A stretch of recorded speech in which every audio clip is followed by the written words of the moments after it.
Hallelujah. Praise the Lord. Amen.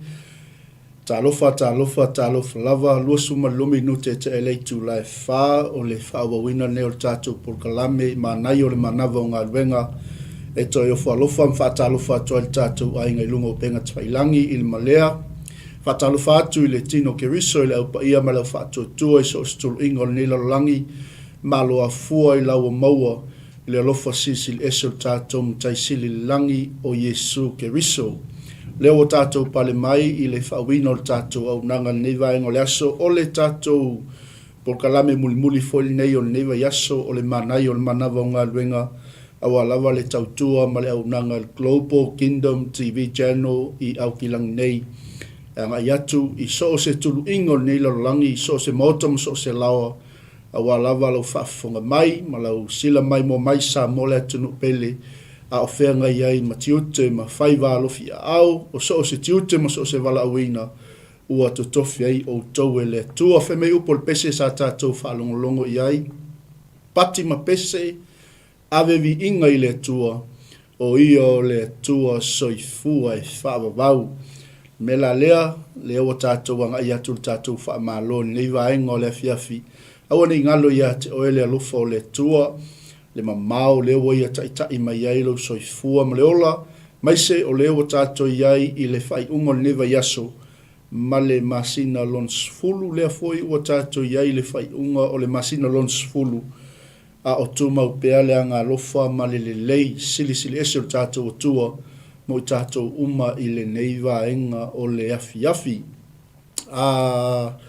Whamalo atu ai i le tātou au mai moa o le au whafonga, mai se o i lātou o lo whengai mga luenga sa useu i le nei aso, ma lo le usu, ma lo le onsai, le aua tātou o mai le whai unga o nei vai aso, le whai ua whai wiu ia ngā luenga whai o le nei aso, whaaftai le li i lo nā lofa mlo nā ngā lei, le whai on tai mai lo so i fuam so nei ola i le nei aso.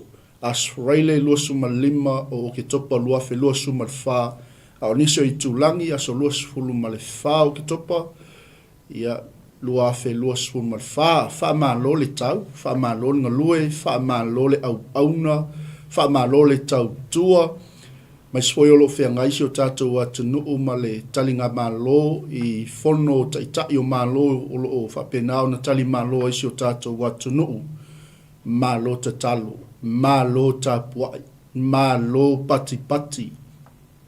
Vi ia le tua wa aia le whaamanuia ina o si o tātou atu nuu, wa ainga ese i le manui o le fontanga lo o suia i Samoa, whenga iaisi o tātou ma lo, ngai o tātou tangata nuu, tangata lautele, mai si o whaululunga o tanga luenga o le ma lo whengai ma lea, ma tiute ma lea mtafa ioi o so se mtata o lo whenga iai o wale tau tuaina o si o tātou watu nuu. E wha malo atu tātou 𝚘𝚑𝚡 ni vaenga o le fiafi iati o tau malava o tātou tūwhatasi. E si tia si o tātou watu nuu i tatalo ma talonga ma whaatonga a o whenga iaisi o tātou atunuu ma le talinga mālo mi ia le alofa ma le anga leo le atua. Le wa mata foi o na whai wiu le tāpenanga si o tātou atunuu o lo whenga iai ia o tu mau pealo na alofa ma lo na anga le lei e taita i ai mea uma e pei o na tātou anga ia tu lea fiafi tātou Manai o tiute o tangata nuu o le mālo le atua.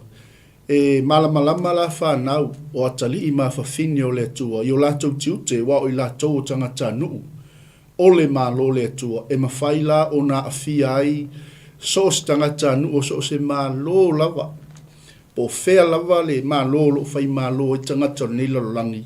Mai se o le ua mālo tia si o tātou atu nuu i mālo e whia e over 5 mālo lo whapenao na ngai atu si o tātou atu nuu. A o loo wa aia le tū lai mai o tangata nuu o le mālo le atua o lo latou au auna a wale tautuaina o Samoa i le talinga mālo lo iai i le usui o fono maise o le aua iai ia taitai o mālo o whaululunga o mālo le wanga i atu i Samoa ma latou au wai atu i Samoa au wale fongtana e pei o na iai o le melea o le whamālo le mo si o tātou atunua e maise o le ainga pa ia o le tua i la o tau te talo. Aua ne i muta lau talo, aua ne i muta lau whaatonga i le tua ina ia iai pea le anga le lei o le tua i lunga si o tātou atunu pele o Samoa.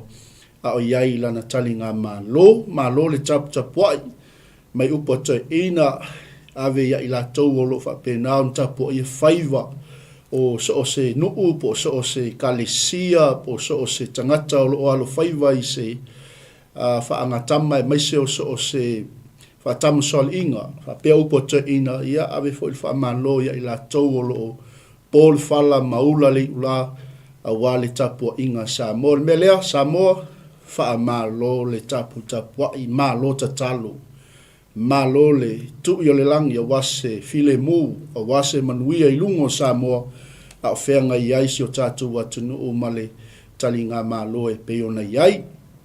O le mea lea o tātou wha mālo na leo, uli wha mālo tufo i nei whanau a onga leo tātou iai whai unga neva yaso, mālo le usu, mālo fwele on sai a o tawina i le potu sala lau, a wale tautua ina o a inga nuu mai kalesia o le manuia lea, o le si o tātou atunu e a mata mai ate o tūpulanga lau vao Samoa wha malosi, ala mai, tūlai mai, o tau o le lumanai o le manuia o ainga nuu mai kalesia whaapea le mālo o lo e nopia iai ma o tau au mawai a e sili le mālo le langi le mālo le tu o lo tātou whai mālo ai o le mālo e le malue lueina o le mālo e le mwhai o na malue lueina o na whaavai e malepe whaavai o mālo le whaalaulangai malepe whaavai o atunuu, whaavai o i kalesia, whaavai o ainga, whaavai o whaalapotonga,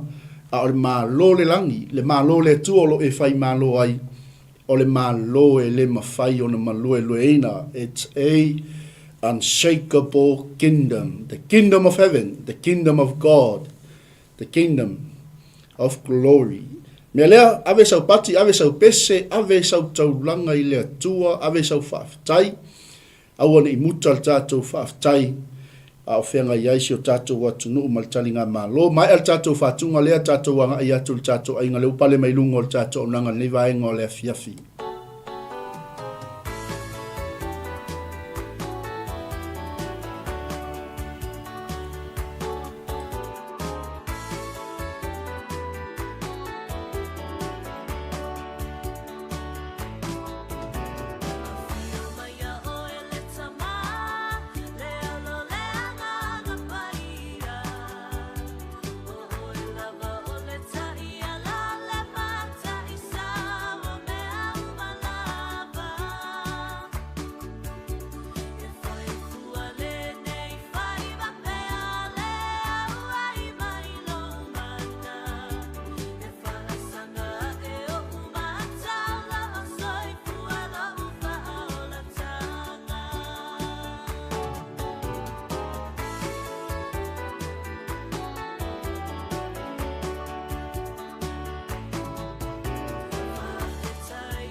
Hallelujah.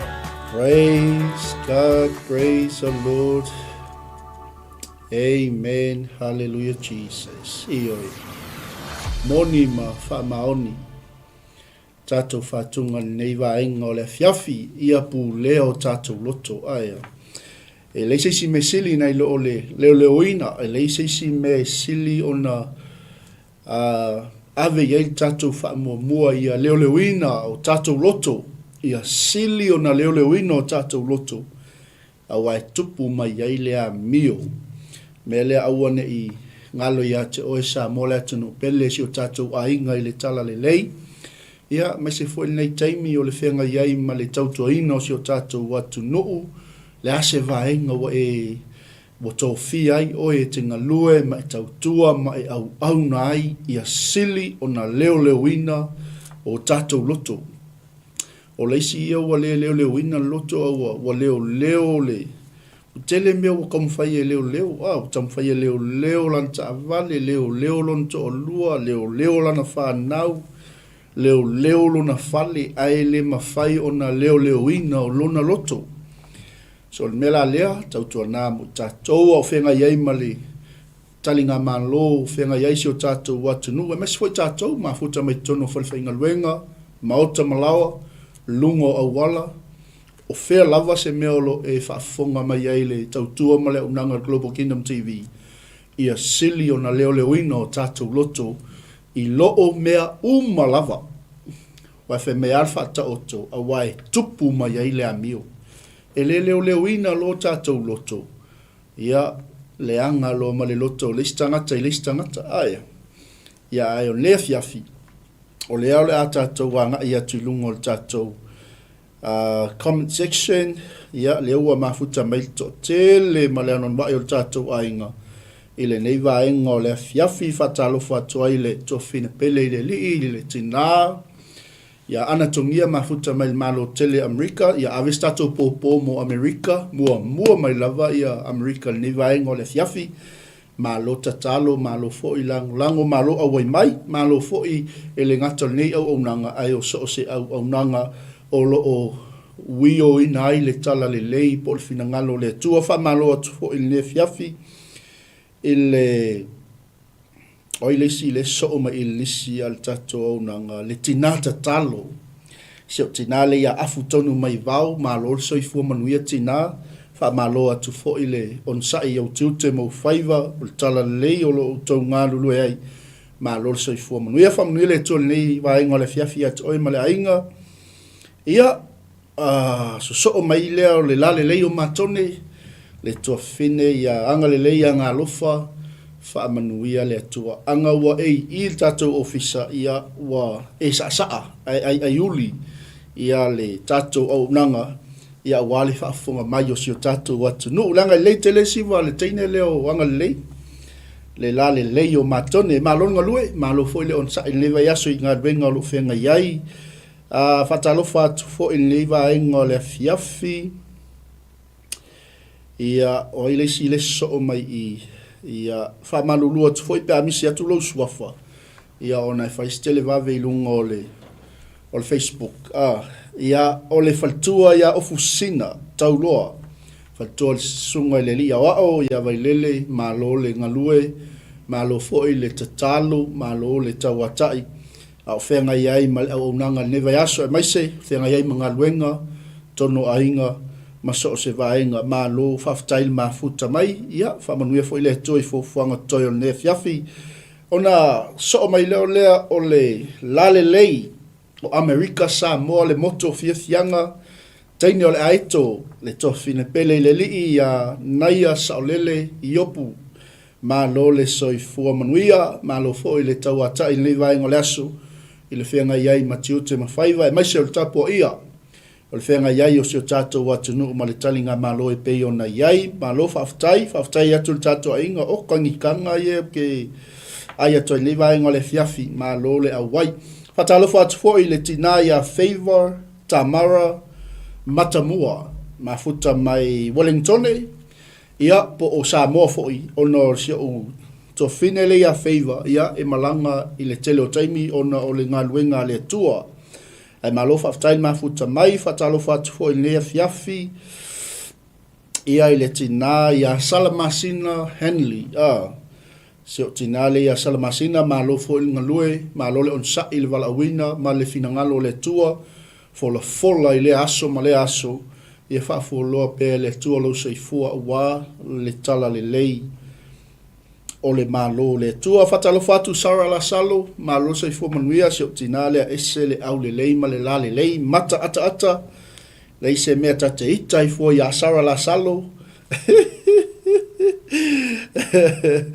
mai upo whatunga le sa tato ia sili o na leo leo ina, o tato loto i loo mea uma, ina ia awane iafe se tua i le ala, o tato iai, 𝚜𝚘𝚑𝚡𝚑 whai ui, o newa yaso e maise o le tapena ina, ma le saunio i tato i sauninga pa ia o le malo le tua, whape fo isi o tato atunu pele o Samoa, au whenga iai ma le tali ngā malo. Whatalo whatua i nea fiafi, o ile isi le so mai, nei te iaua misi se isi ia whatalo whatu, ile laumua, whatalo whatu i tama o le matangi, whatalo whatu le sunga le taitai, sunga le li a wao, sunga le li whai a onga, le sunga ia ulale na fo ulale, ma le tatou au nanga o le soa tau mo ke wiso mai Wellingtone, ma le auso le tala lei, nei vaenga le fiafi, wha malo fo ile, ono sa i o lua tiute ma ulu whaiva, ma le toina ia soalo, au whenga iai ma le tautua ino si o tatou atunu i le malu, o le tai au wha le nganga i tai au tai tas, ia le ua, i ufoni leiva yaso, wha aftai le tāpena ma lo le sa ili, ia wale fonga tau mafa wha le nganga si o tatou atunu i tai au tai tas, ma lo le soifua manuia, whatalo whatu fo i neia fiafi, ia nei te ua misi seisi ake tupea tatou lisi tina tupuola, wha malo soifua manuia, malo fo i le awai mai nei vaenga le fiafi, wha manuia le atua i le mafuta mai, malo ngalue, malo fo i le onsai, i au tiute lo whenga iai, whatalo whatua i se uso au auna, ia whaafowina tanielu, o papa toi toi, malo soifua manuia, i ia le atua, malo fo i le onosai, i ngā luenga o neva yaso, whatalo whatu i le fiafi se uso au auna, le sunga i le whatonu, po o le director o tatou tupulanga o Samoa, po o tatou Youth for Christ, le sunga ia Benjamina Malu, ma le auso, ma le aunanga le tatou lau fau o le tala lei, ma loso i fumanuia, le sunga le whatonu, msalo i leto i mouse taimi, wa ai tatou kipo koko, le awa saunoa mai le au o lo ta pena mai tatou kipo koko Whatalo whatu le sunga ia se lautu i maunga ma huta me Australia, whatalo whatu Australia le neiva engo le fiafi vi ia le atua i le mafuta mai. O isi le i tatou lisi. Ei te i awa le leo ina le loto le isi le laua tungo lon swafa Whatalo whatu le uso au auna ia alkoni sang fili, whatalo whatu ai le fionga ia tupola o le alo sa Samoa. I le neiva enga o le fiafi malo au wai malo le mafuta mai whaaftai fo i tatalo mai i le ngā luenga. Whatalo whatu i le sunga tamaitai au ia una vautoa whaaftai tala mafuta mai neiva enga o le fiafi ia maise o nisi o tato ainga o le maua tu le vaai. Ia silio na leo ina o tatou loto i loo mea malawa a whai e wa misi atu lau swafa nia fiafi. E le o ela le sila le atua e na te. Sila mai lau swafa i lau awai mai, i lau mafuta mai, i lau share, i lau comment, ma tulanga malawa ua e lango e le tatou misiona le fiafi. Lefa i mai tatou au tu le fiafi. O tiute o tangata anu o le malo le atua. Ao ona i malamalama, ao on tatou malamalama i o tatou tiute, o tatou o tangata anu o le malo le atua. Se ele whailonga ina ni kalesia, ele whailonga ina ni mea tatou te o mai ai, ele whailonga ina ni talitonunga, o tatou o tangata anu o le malo le atua. E te malamalama lo ilo tiute malom tafa iyo, e tu tusa tangata umai lauwa ai. Aia.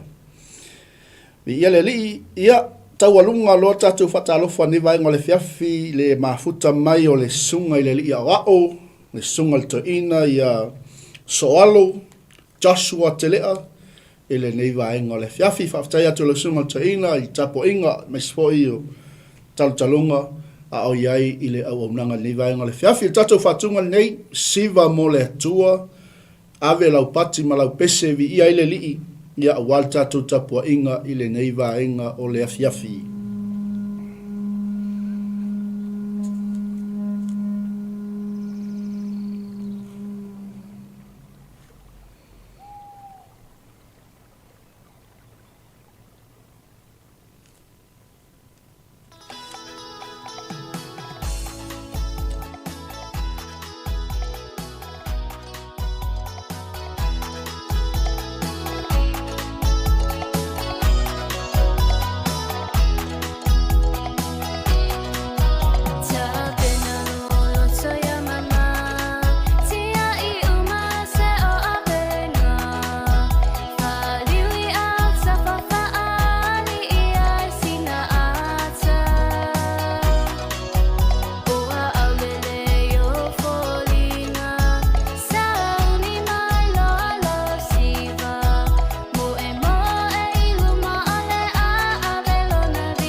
Yo. Alu yai na ia.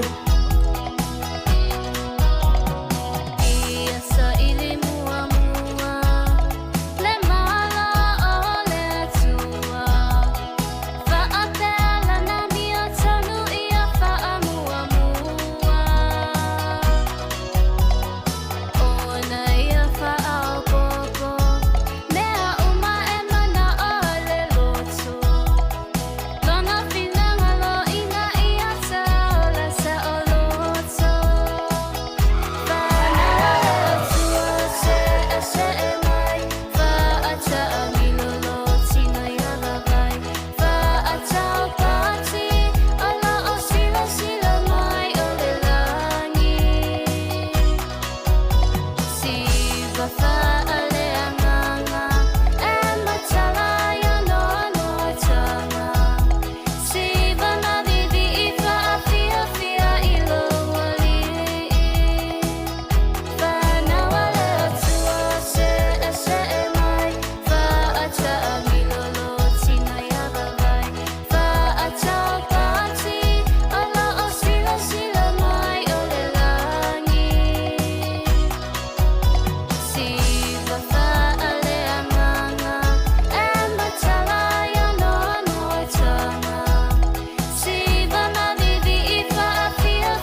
Hallelujah.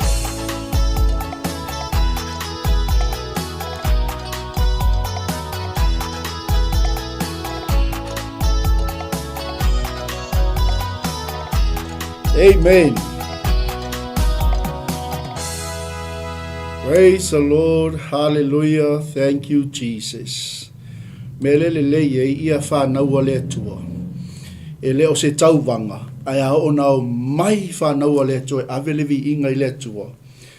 E matua i ave se lau pasene. Wawa ai atu ne fiafi le taupati mai si o tātou ainga. O le angangana. O le loto na o le atali i mala fine o le atu. Ama e a se ngā luenga. Leo tātou anga atu le whai ungo ni fuiwa yaso.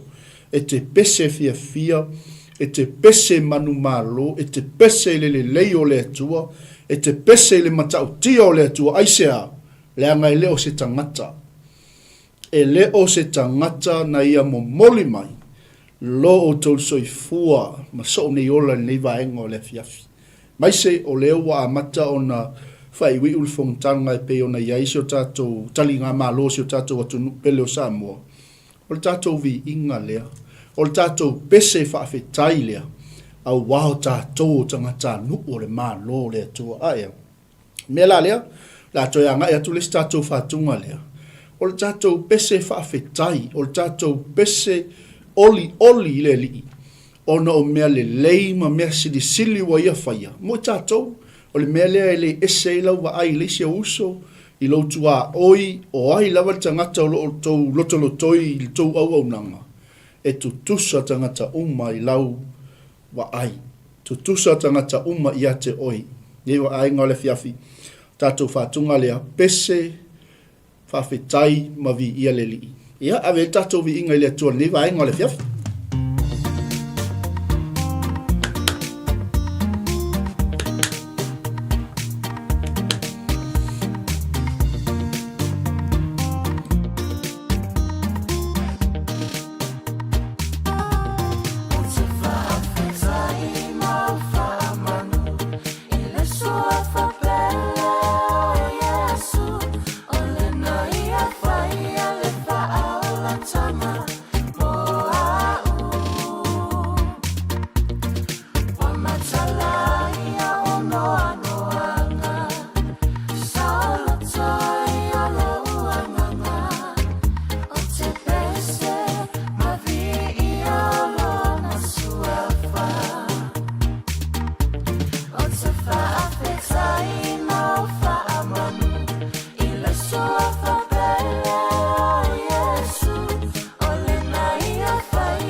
Talo whātua inisi o tātou ainga le ua pale mai nei vaenga o le fiafi ia whamanuia le atua i lo mafuta mai.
Yo.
Hallelujah.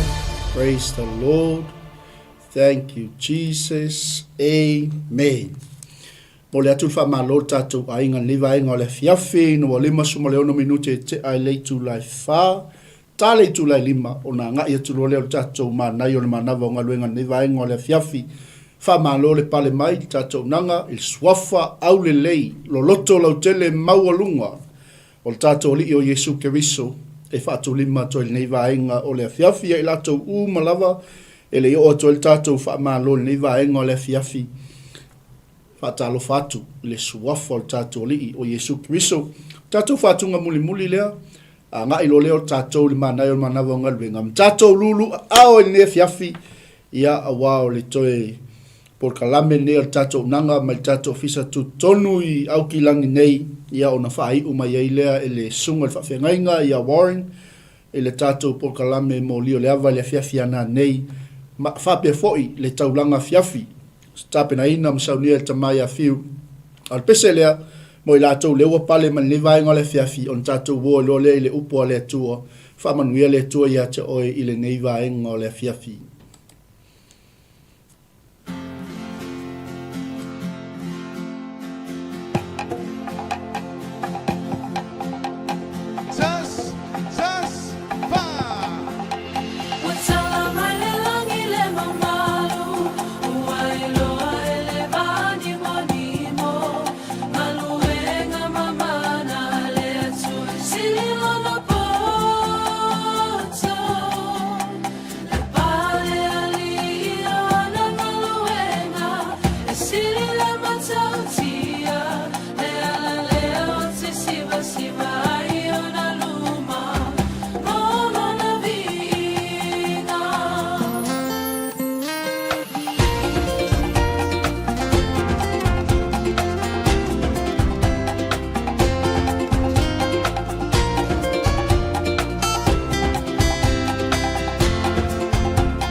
Ia lewa 2 minute te elei tu lai 5 te whalofa whaatalofa toi tātou ainga niwa ainga o le fiafi.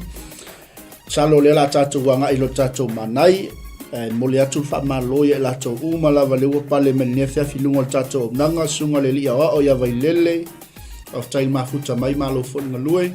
Pape whaisho anti leia Elena mafuta mai Rotorua whaftai. Malialosa whaftai mafuta mai. Manisi o tātou ainga ua le maua tu le wa ai nei wa ainga o le fiafi. Salo le wa. Toi titi umal tātou taimi. Ai ole au tūna mo tātou nei wa ainga o le fiafi. O ti ute o tangata nuku o le malo le tua. Salo la tātou le toi o le tusi. Pe ona e whaafonga mai moa mai le fiafi. Ai ua malingi foilo i mata le nei wa ainga o le asu. Ele ma ma le silisili ese o nei atua o loo e au auna mo tatou au auna ai. O le atua na te tā pena mea le lei mo oe malo ainga. O le atua e le tuli moi, o le atua e le moi lava. O le atua na te saunia mea le lei mo tatou lana whanau. Le ala se mea lo e ngapatia ma e olo i ai ono le fina ngalo le atua. Amu ia oi. Le anga e le vale lo tātou taui. E le se mea whaalea ngā tātou tauti ngai le li imalo na fina ngalo e peo na whaasoa tu nei vaenga le fiafi. E tātou nunga wai manuia. Le anga i atu tātou o nanga linge fiafi. Te ngā lue atu le mana o le tua, le nganga pa i o le tua e nate ngā lue ina o tātou loto. E ala i pe senga o whaatunga. Ai o te mana ai wha uma wha te tātou Manai le newa yaso. I le whai unga tusi na au mai le apostolo. I ana tusi tusinga. Na wha i loa mai ai ma toi wha manatu mai ai le au pa ia. Ti ute o tangata nu o le malo le tua. Wha me leo le wha umanga le apostolo la na tusi le ni ta upu le lua. Le au pa ia o le mea lea na o wala au ina ai o tau i lea lava mea. Aisea. A wana tinga ina ke riso lava o le sui o outou. Leo whaai o tustusinga le apostolo. Na a mata ia Yesu ke riso. Leo whaai o ia Yesu ke riso. Le tusi le apostolo. Whameila i o Peteu. Leo pa ia. Leo whaatua tua i Samoa, Manisila, Australia, Amerika. So se vahenga nila lang. A wao le mea lea na wala uinai outou. Ona o lea lava mea a wana tinga ina ke riso o le sui o outou. Mea lea awane ngalo ia te oi. Leo o whaapale ina oi. Leo o tātou manuia. Ona oi. Ona o ke riso Yesu tātou li i man whaola. A wana tinga ina ke riso o le sui o outou. O le sui o i tātou. Mea lea i o Peteu. O le mea lea o tuina mai ai e ia. Le faa o au mo outou. Amen. E se le Manai o le faa o au le wau mai e Peteu. Walanga o le tangata pepelo, o le tangata whaitonga fiti, o le tangata na faa fiti a Yesu. A whai mai e Peteu i whai ungolantusi. Le kalesia Yesu. O le mele o tuina mai ai e ia. Le faa o au mo outou. Si kasi le mea Manai a. E le se mea po le ale, au le lei, ma le mata ngō fie, ma le mata lasi, o mea o le nei o langa.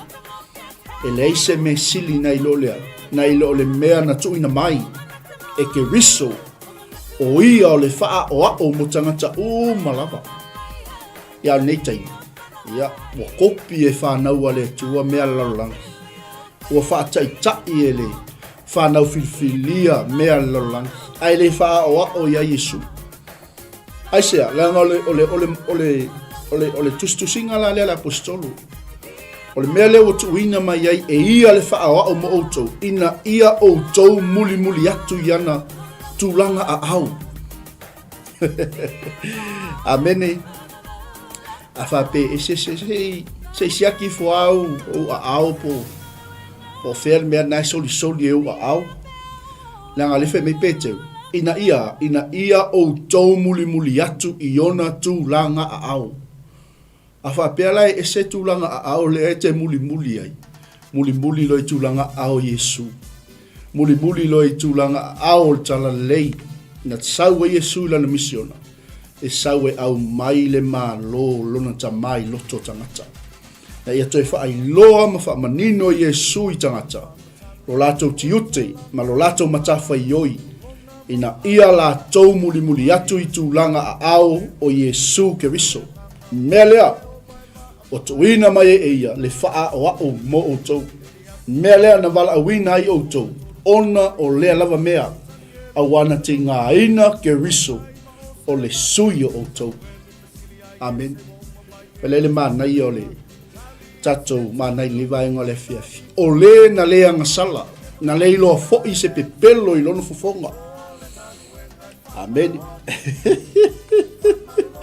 O le sianga ngawhia asfarai lea. Ia ese hoile me tu o iona vai. O le sia na tama le leia, teine le lei me le vai aso atoa o lo le weekend. Te ia wa pepelo. A fe mea le fionga le tu, mea le apostolo Peteu. O le na lea ngasala lava. O le na le iloa se pepelo i lona fofonga. Amene. Pewe taimina mai Yesu avelun whamsinong. Avatu ia ka yafa, a mai ia herota. Avatu ia herota, a mai ia ka yafa. Le aise mea na tau sala ina aile li whaola. A fe mele au ngani a Peteu le fiafin lei. Le au pa ia. Le au whatotua. O le mea leo te ai oia tua ia te autou. Awana wala a wina autou. Ona o lea lava mea. Awana ti ngā ina Keriso. O le sui o autou. Po le ale tu a inga tapua inga o lo tato iai. Le ale tu a inga talito nunga o lo tato iai. Na maliu na ti ngā ina Keriso o le sui o tangata uma. Leo fe mea Peteu. Wa tu ina mai. E ia le faa o ao. Mo tato malava. Paula leo le savali. O le fe au o le tala le lei. E launga tasia ia tangata uma po le alava lau tapua inga. Po le alava lau talitonu. Mai Peteu. O le mea lea na vala winai o tau. A wana ti ngā ina Keriso o le sui o tau. Wa tu ina mai o ia. E ia e whaima. Faa o ao ia te o tau. Amen. Mele au ngai koe se sen me o i tatou vai. Awane to yeise me tau sala ina i tatou. Awane to yeise me pe pelo i o tatou mutu. O le na le iloa fo i se pe pelo i lona fofonga. Amen. A ia anga teleina i tatou. Ia whapena ona o le whaimetal tu spaia o le sa anga teleina. O le sa anga le anga iei tangata. Ai le i toe anga tele atu, le i toe tau i atu Yesu. Ai sea, le anga na whaati ngā ina o ia. Amene. E le i whaamatau atu o ia i tangata. Au atu uina o ia e ia. I le nā whaamasinonga tonu. Wow. Amene. I ia le tua. O le tatou Manai na lea fiafi. Salo e te le tatou tus. Au a fesoso ni mai le tua i loa nganga. E fesoso ni atu i loa nganga. E whaapupu o tatou Manai wa umatai. Maila i o Peteu. Au wao le melea na vala winai o tau ona o lea lava mea. Naua e malamalama i lau tute ma lau mtafa ioi o oe maa o mai tatou o tangata nuku o le malo o lea tua. Au wana ti ngā ina Keriso o le sui o i tatou. O le mele o tuina mai ei e ia. Le faa o ao mo tangata malava. Ina ia muli atu i ona tūlanga au. O le na le aisiang sala. O le na le iloa se pepelo i lono fofonga. O le sa anga tele ina e le itoe anga tele atu. E le itau i masui. O le na whaati ngā ina o ia e le i wha matau atu. A ua tuuina atu o ia e ia. I le nā lava wha masinonga tonu. Le ila se mea na tau sala ina i Keriso. Le se mea na pepelo i Keriso. I le taimi o lana misiona i le tala lei. Amen. o tiute, o tangata anu, o le malo le tu. Mele i o peteu. Ke wisi anu. O le tangata le tala nua mai peteu. O le tangata na ia whaafiti ai. O le tangata na matua i leawa watoi tusi mai peteu. Whaamalosi mai leo ke wisi anu. O le na aveina e ia lava ata tauang sala. I lona lava tino i lungo o le sa tau. Ina ia te a o tau maleang sala. Ina ia tātou no nofo i le ami o tonu. Whemela i o peteu, o ona lava wha lava. Ua malolo ai tātou. Amen. E leila stangata na ave na wha amangaloina tātou ang sala. Mai peteu, o le na aveina e ia lava. Na ia alu ma tātou ang sala. Ina ia te ai tātou malang sala. I lona lava tino i lungo le sa tau. Na whaatau waa ia te ia le maa. Ina ia ola i tātou. Ina ia te esa i tātou malang sala. A ia tātou no nofo i le ami o tonu. O ke riso Yesu. Peo o le launga Yesu. Ia o tau mua sa ili le malo le tua. Malana a mi o tonu. Ai mai peteu. Ina ia te a o tau malang sala. Ina ia o tau no nofo i le ami o tonu o te riso. Amen. O ona wha lava ua malolo ai tātou. Amen. I ia le tua. Whamanu ia le tua ia tu o le fiafi sa mo le tunu pele. O oio le ata li i ma le fafine o le tua. O oio le tangata o le tua. Wai malama i lo tātou tiute ma lo tātou matafa i oi. Tātou ea. O tātou e whaola ina nganga mo le malo le tua. Mali o peteu. A wao outou. Sa whaapei outou o e mo moe na sei. A o le nei o toi li liu mai outou. I le na te leo ina ma tau sia o outou anganga. Amen. Toi fo i ala i lunga i le tusi al tamalo. A wao le melea. Na wala uina ai outou. Aisea le anga o ke riso na tinga ina. O le sui o outou. Leo tu ina mai ai e ia le whaawa o mo outou. Ina ia outou muli iona tūlanga a au. Amene. O lena le aisang sala. O lena le iloa se pepelo i lono fufonga. Amene. A whaapela le la tatu whaawa o ia ke riso Yesu. Ia. Kaofi. Tu nei lor pepelo. Vai mei masainga o yo tatu vai el weekend. Ia tu nei loa. Amene. Ai amu ia. Lato uma. Amu ia. Vai o lato. Lato te au maia le tala le lei. Ai mai la Paulo. Le apostolo nu ese. Ia whase vai ina o tau vai sau ninga o le tala le lei. On mele leila ngai kaunga oa ngai tatou vai. Au le si anga fia weekend da lalo mori emo vai. Amene. Whamanuia le atua ia te oe ni vai ngo le fiafi. Amene. O lena le aisang sala. O lena le ilo fo i se pepelo ilo no fufonga. O lena feanu iei tangata. Whatinga ina. Anga le anga iei tangata aya. Ai le itoe anga le anga atu o ia. E le itoe wha matau atu o ia i tangata. Aua atu uina atu o ia e ia lava. I le nate wha masino tonu melea. E le o statou tiute malo tatou mtafa ioi le wha masino o e lesi tangata. O lo tango fua whai wha masinonga o lesi uso. O lo tango whai wha masinonga o le wha nau o lesi tangata. O lo tango whai wha masinonga o le wha soa lesi tangata. Amene. Ale mai Yesu. Mai peteu. E na tele ia. E na tele ianga le anga atu. E na tele ianga tele atu. E na tele i wha matau atu. Ai na ia tu ina atu o ia e ia i le na te wha masino tonu. O i wha masino tonu. O le atua. Mea lea, ia tātou wā mio le lei pea. Wa mea lea to e fio mai e Yesu. O ia o le wha masino tonu. Amen. Aleluia. I ele li. O le mea lalia. ele o se taimi tātou te toe tusi lima ai. Ele o se taimi tātou te toe fe tui ai ai. Ele o se taimi tātou te toe fe whina wai ai. Ele o se taimi tātou te toe anga leanga ai. Taui masui.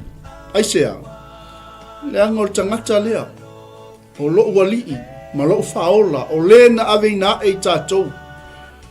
Ma tātou ang sala I lona lavatino. I lungo le sātau. Ina ia te ai tātou malang sala. Ina ia tātou no nofo I lana ami o tonu. A ola le taimi tātou te. Sa maoni e ile atua. Maile o Petero. O ona whaalawalawa. Ua malolo ai tātou. A wao tau sa whaapei. O ena momoi na sei a o le newa. Wa toi li liu mai o tau. I le na te leo ina matau sia o tau anganga. Amen. I ia le li. Tātou te le muli le tūlanga ao Yesu. E sel tangata e leo ina matau sia o tātou anganga. Wa te le ia anganga whaasala vei, anganga whaalave lave. A ola le teime se le tautala ale tangata nu o le malo le atua. Se la na filfilinga, se le me tua I ona vai. O le teime pepelo ai ona fufonga. Ona alea. Whaapelo le o tātou tangata na momoi na sei. Ai le pei tātou tangata wa toi li liu ina e le atua. Ina ia whai o ia ma le na te leo ina ma tau sia o tātou anganga. Ameni. Ia toi whaafolua mawhutanga mkeriso. Toi whaafolua mawhutanga ma le li. Ina ia tau sia ma leo ina o tātou anganga e lo tātou o tua. Whamanuia le tua ia o le niwa inga o le fiafi. E talitonunga o le tātou manai la. Au whaapupu o tātou manai niwa inga o le fiafi. Ia tā oso I fo I tātou weekend. Se ia tātou toi taliu mai fo I lava yaso pe aulia ma aulia atu I le alofa mai le atu. Ia on tātou toi wha wau fo I lea. Au lea fiafi o tiute o tangata nuu o le malo o le atua. Sa on me tuai vai. E le aise me pe pelo ilo na ngutu. Ma ia aua ne I aise mea e tau anga sala ina ai tātou. Ina ia tātou no nofo I le ami o tonu. Ameni. Ia whamanuia le tua ia toi sa mua ni vaenga o le fiafi. E tātou nunga o le whaangata mai ai I tātou whaasoa. Ma tātou polkalame. Tāle I tula e ono anga ia tū tātou taulanga fiafi. Tāpena ina le tamai a fiu. Ma sifoi o tātou polkalame o le mōli o le awa o lo muli mai. Tāpena ina I sunga le whaafia I Chris Warren. Mai Samoa, al taimi nei, whaamanuia tele le atua si o tātou a inga I le tala lei. Whea lava se whatawhai taulanga o lo tau pūna nou mangālu lue ai. Ia whaafua loe le atua lo tau seifua a wale au nanga I ate ia malona malo. Na ia wha wau pea. Lo tātou tiute, malo tātou matafa I oi. Ma ia tātou I loa, o lo tātou wanga waa. I whaamanu yanga o le malo le langi. O umon tā pena I le atua. E le taimi na vea I oe mtangata nuu o lona malo. Whaamanu ia le atua. O I whainisi o lo mafuta mai tono whalewhainga luenga lungo le ala. Le anga ia tuko I mota malau o liva ainga o le fiafa. Whaamanu ia le atua. I le anga ia tu I fuafuanga whai o liva yaso. Mai a te au nei o lau tau wauna pasta Mike Poretta. Whaamanu ia tele le atua tamā. Anga le atu I lo ainga.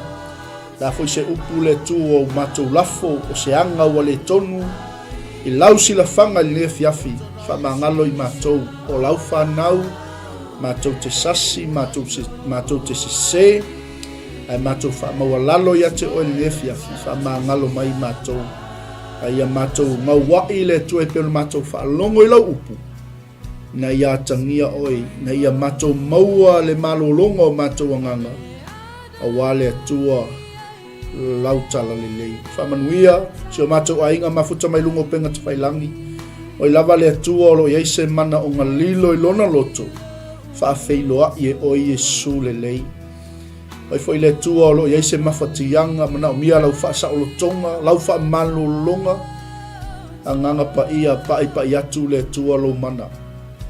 Whaatoa le tua lau sa vali le fiafi.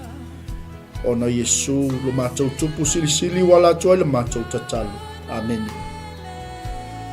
God bless. Tātou wheloa I lunga o tātou omnanga. Whamanuia le tua ono Yesu.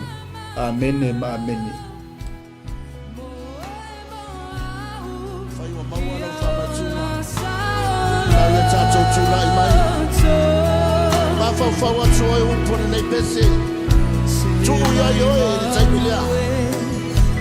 Hallelujah.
Hey sis, where are you going? Oh, I'm just heading out to find a place to send money to my uncle in Samoa. Oh, why waste time and petrol? You can use UP Group Money. You can send money to Samoa and it's really fast. Really? Yeah. Can I sign up online? Yeah, it's really simple. Sweet, I'll do it now. Okay, bye. Bye. Sending money to your loved ones in Samoa has never been easier with UP Group Money Transfer. Our service allows you to transfer money quickly and securely from the comfort of your home or anywhere in New Zealand. Your family and friends can conveniently pick up the money from over 40 villages across the Polu and 𝚟𝚑𝚍. No matter where they are, we've got you covered. Our user-friendly online platform makes sending money a breeze. Just visit www.upgroupmoney.com. Sign up and start sending money in minutes. We're here to help. If you have any questions or need assistance with signing up or sending money, please don't hesitate to contact our friendly support team at 09558 2896 or 0800 877 328, or visit us in the office at 6/22 Station Road, Otahuhu, Auckland 1062. Experience the ease and reliability of UP Group Money Transfer today. Your family and friends in Samoa are just a few clicks away from receiving your support. Visit www.upgroupmoney.com now to get started.